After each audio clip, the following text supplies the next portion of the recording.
My name's Tom. I work on Discover at Coventry University, and I'm going to start off by asking Nigel to give the same two-minute overview that he gave before, and then quickly run people through the website, just so that people know what Discover looks like, as you did before. Okay, I'll probably took it on 2 minutes before, but my name's Nigel Wynne, Senior Academic Learning and Teaching at Birmingham City University Faculty of Health. I lead the kind of design and development team that I've created this service. So I'm going to give you a very quick overview of exactly what Discover is. Discover is an EC-funded project, total value about 3.6 million euros with a 50% match fund, so it was about 1.9 million euros. And it involves 9 partners across 5 European countries. And the broad aim of this project is to develop a digital service that meets the education, training, skills needs of informal carers, specifically in those 4 countries, with a view to helping them to access relevant services information. So what services are out there? The skills had to signpost people to relevant services. It had to aim to help develop digital competencies with a view to enabling people to care better and use digital more effectively in ways that enhance their quality of life. So very, very broad aims for this service. So really this is, in one sense, it's a learning and teaching platform. So what we're interested in is empowering people to use digital as opposed to providing people with another digital tool.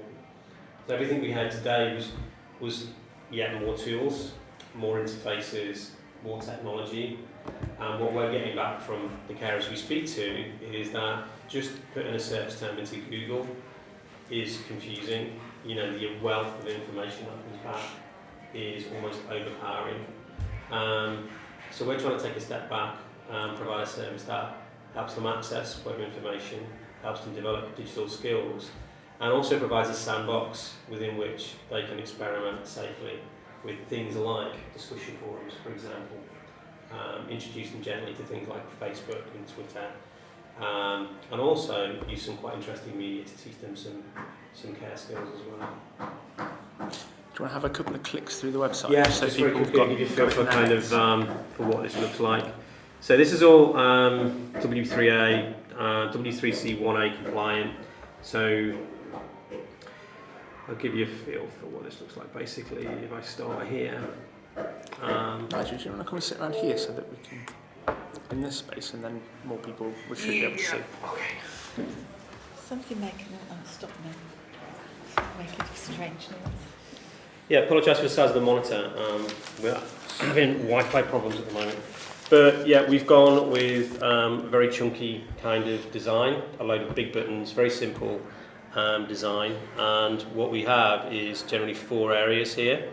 So this area has a lot of content that we've curated, so pre-existing content that we've curated from the web, and we've used a curation tool called Scoop It. Some of you may recognise that. We've produced, I think, over 300 learning activities used across 4 countries. So 300 learning activities, culturally sensitive, localised, internationalised in 4 countries.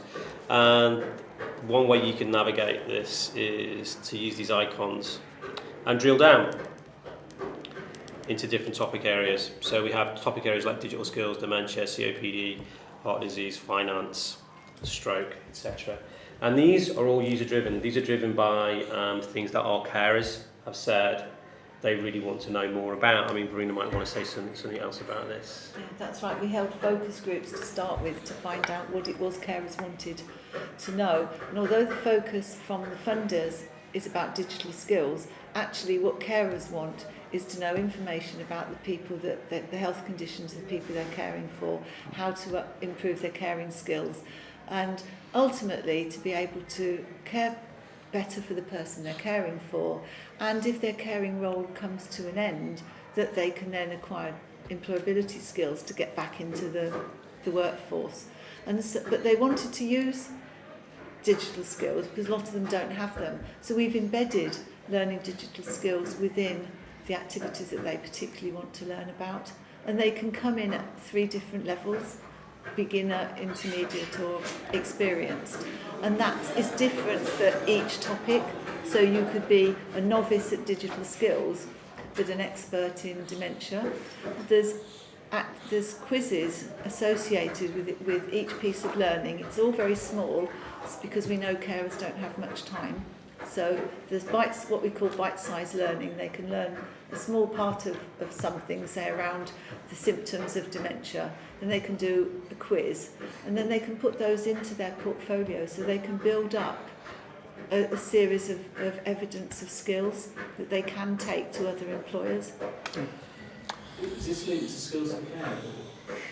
We've talked to various accreditation bodies, including Skills for Care, that it's much easier to think about accreditation where professional carers are concerned. So at the moment, because this is mainly driven for informal carers, we're enabling them to put together the portfolios. And the people we've spoken to think that Discover might be the first stage of the learning journey. So people start with Discover, then go to Skills for Health or Aim Higher, one of those organisations, to get the start of formal care. And I know that some of them, when people have done their learning and got their certificates, they then direct them to the Open University to move on into ours. So a lot of them are seeing Discover as the first stage in that journey, and then people can go as far as they wish. But for informal carers, it's also about building confidence, because some of them think don't have very much knowledge and are really reassured when they find they have. Others have been carers one gentleman's been a carer for 37 years. He's had to learn everything by himself on the way. He's had virtually no support. And he's really excited by the fact that things he's had to learn, a new carer could come to Discover and could just learn straight away. So I felt that was a really good validation of what we're doing, that our experienced carers are saying, gosh, I wish I'd had that when I was starting out. Thank you. So I'll come back to you in a second. Yeah. That's all right. As I said on the podium, we've found from users that what we're doing seems to fill a gap, and that they like what we're doing. The difficulty we've got is around sustainability and funding and what I would term as customers, people that actually pay for the service. And that's essentially why we're here today, to ask yourselves for ideas on where this could fit, where this could strengthen an existing organisation's portfolio, how it might generate a little bit of income, and where it would fit essentially within the market. We've had a few ideas, but we'll keep them to ourselves until the end. And then if you've got any thoughts on something you know in the market of where it might fit, then feel free to. How do you market the service at the moment? How do you stop people just going onto Google, which is what they do, isn't it? How are you marketing the website?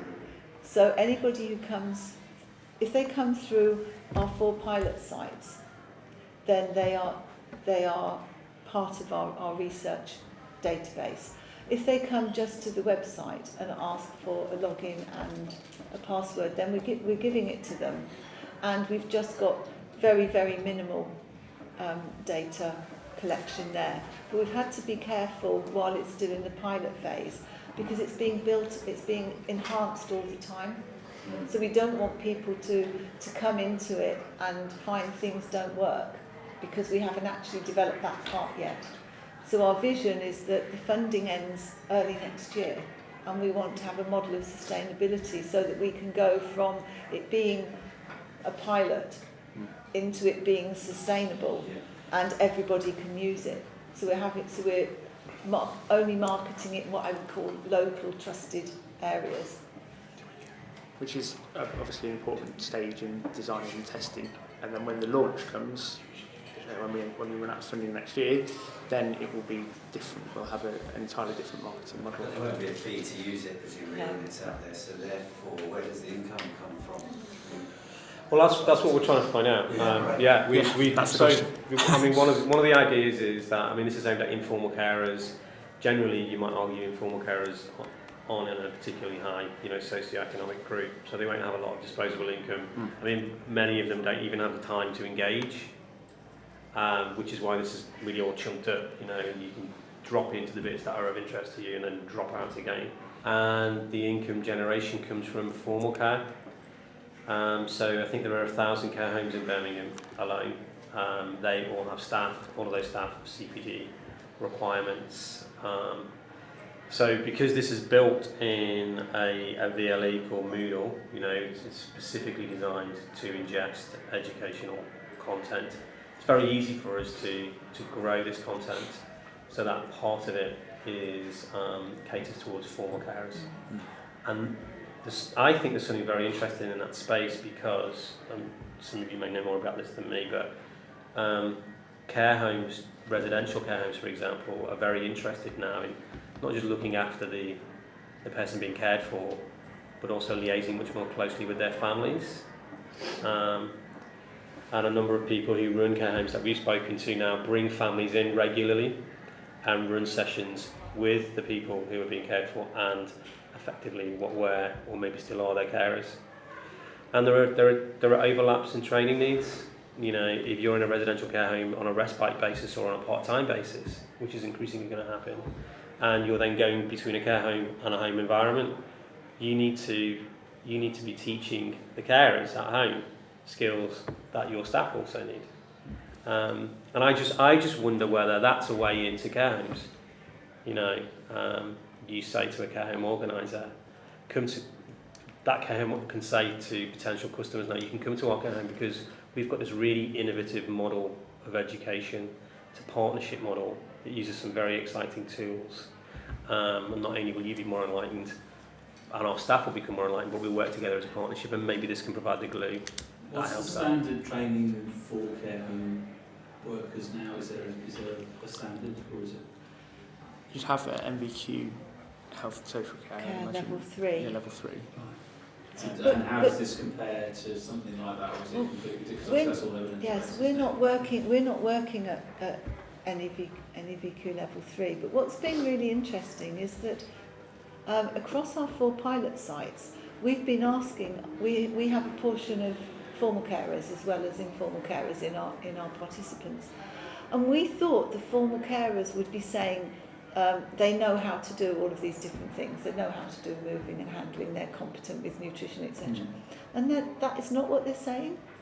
They're still saying that they're looking to upskill, which we found very, very interesting. So I think that they get a very basic level, but they think that's fine to get started, but they actually think there's a lot more that they would like to learn. I was thinking of the cost model, because obviously if they've had to pay for formal training, whether it's good, bad or indifferent, then would they pay for a little bit more additional training? And I don't know. I mean, I'm not. My job is learning and teaching, not business exploitation, I guess. But when you look, a care home might pay 350 quid for a session on safeguarding, for example, for a handful of staff. And an element of that may be face-to-face or it may be online, and there are lots of people that are providing that.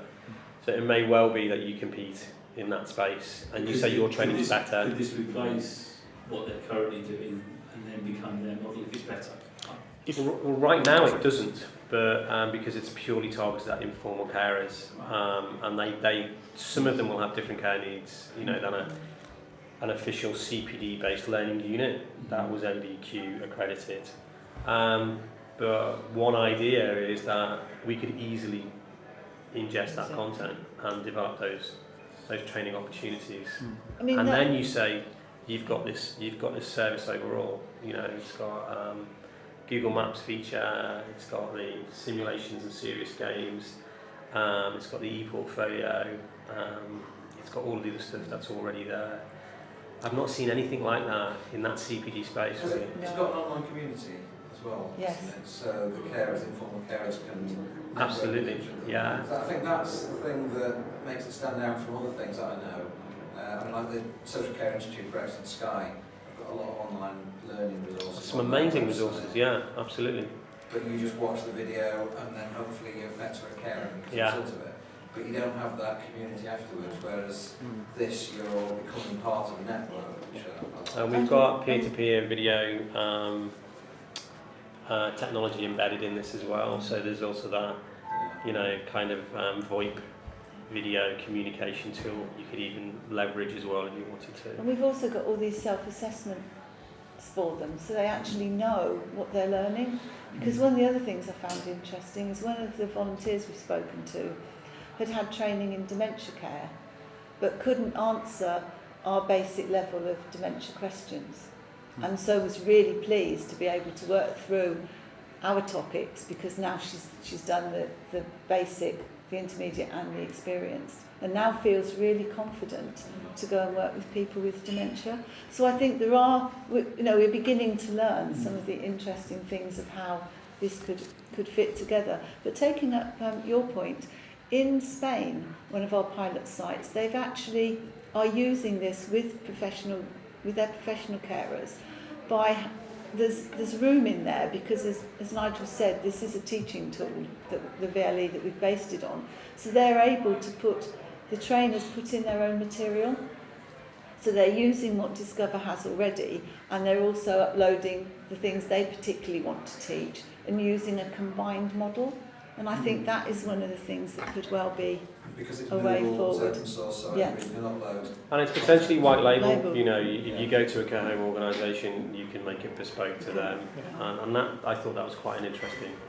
How do you control the community aspect, the chat, or if somebody's giving some maybe wrong advice or something?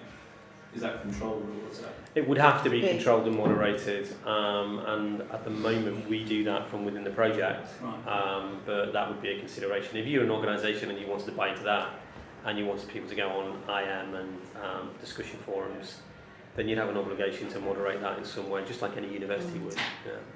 Perhaps it's also interesting to, I'm from the Netherlands, and I'm a partner there, also trying to on that. And this community idea is central in our idea, because I fear for the future, even if you would say the formal carers or organization would pay, because in the Netherlands they cannot at this moment pay for anything because they're having cutbacks and reorganizations, etc. So what we try to aim at is, because the informal carers said us from the beginning, the main thing that we want to do is meet each other. And then, now you can talk about digital skills. So what we say is trying it is a long road, I know, longer than the project, but what we try to do on a local level to get people to meet each other, but they should have a reason to meet each other well. What we are offering them is, look at those digital possibilities that there are to help you out being an informal carer, among those the Discover project. And I think that will be, it's a longer road, as I said, and to travel, but that is something that also opens up business opportunities later on, because if you have a community, then there are all kinds of possibilities to involve other parties who would like that. And I think that is, I'm still very optimistic about the fact that then the Discover product in itself will be very important, because it's a product that they don't know, because most of the time they will see things that they already know a little bit about Google, etc.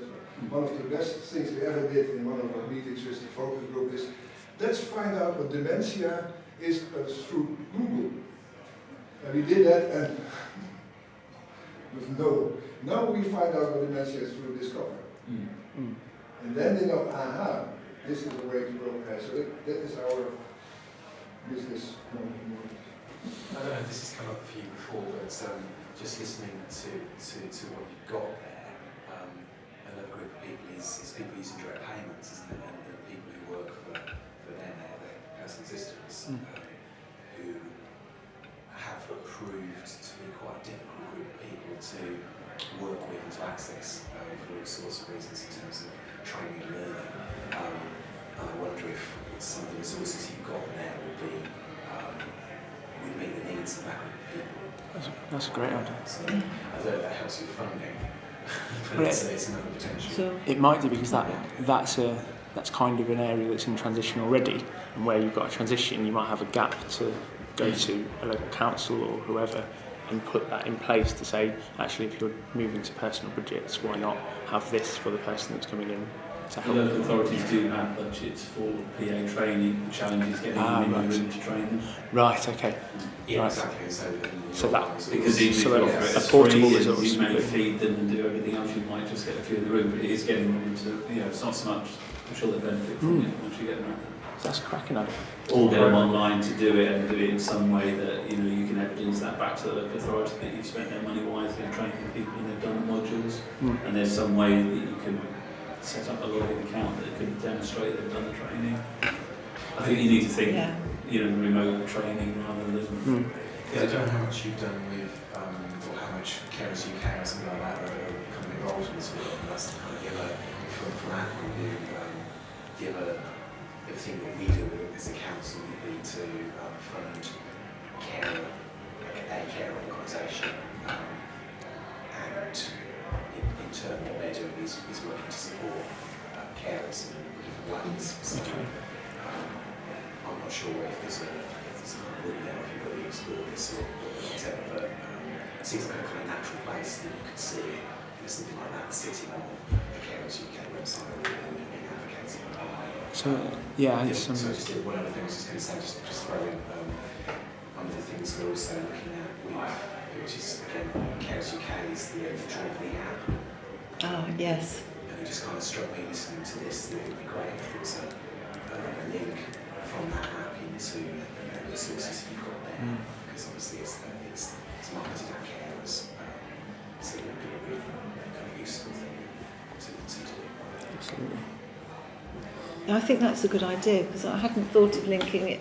I'd thought of linking the other way of we've been talking about having apps that we've sort of certified as being useful to carers, a link out to those from Discover, but I hadn't thought of actually approaching the people with those apps and having a link to Discover the other way. I think that's a really good idea. We're still at quite an early stage of using Joint. One of the things we're doing is making it available to our staff at the council as a resource to them. But we know that some of the issues for those people are very much about accessing support, accessing how to do things, sending information about conditions, etc. And currently, that app I think will come directly back to Carers UK. I think you can probably find good resource up to a point with them, I'd have thought, but having the easy link through to this would have thought be really helpful. Thank you. Yeah, that's really useful. So we've spoken to Carers UK, and they really, really liked it. There's no one from Carers UK here. They really, really liked it essentially, and we spoke to someone in business development there who said this would work really, really well. We could have this on our site. There's one condition that we can get past though, that it would essentially have to self-fund. It would have to fund itself. It would have to bring in some little bit of revenue to make up the extra cost of it, and then that revenue would be able to sustain it to be free for their massive carer user base. So, but the idea of having it for something like personal budgets would be, if it can fit within that sort of model, that would be really, really useful, I think. I think in some ways, if we could work out a way of supporting it so that it has a professional side that supports the informal carism side, I think that might be a way forward, because there's lots of areas where it can be made bespoke to meet that need. But I think for informal carers, it's got to be free at source. I don't know what anyone else thinks. Do you? I mean, aligning with one particular, carer agency worries me a little bit. Some people, some of the carers we've spoken to see a number of the kind of carer agencies as really campaigning agencies, legitimately so. They're campaigning agencies. They don't necessarily connect to carers or connect with carers in a big way. And when you look at the user base of some of those carer agencies, and you compare that with the number of informal carers in the country, that it's a tiny percentage. So they're not actually connecting as fully. Yeah, but a lot of informal carers are, as the name suggests, completely informal. Don't even know the carers. Yeah. They need some sort of And for training, learning. Yeah. I mean, a big part of the finding services function of this is that we cut across a lot of those organisations. We're trying to cut across a lot of those organisations, none of which have I found offer a learning and training service per se, you know, in a way that you would expect to find in an FE college or a university, for example. Are other local authorities promoting it, or could you work with other local authorities around the country to... Well, Birmingham City Council is the lead partner.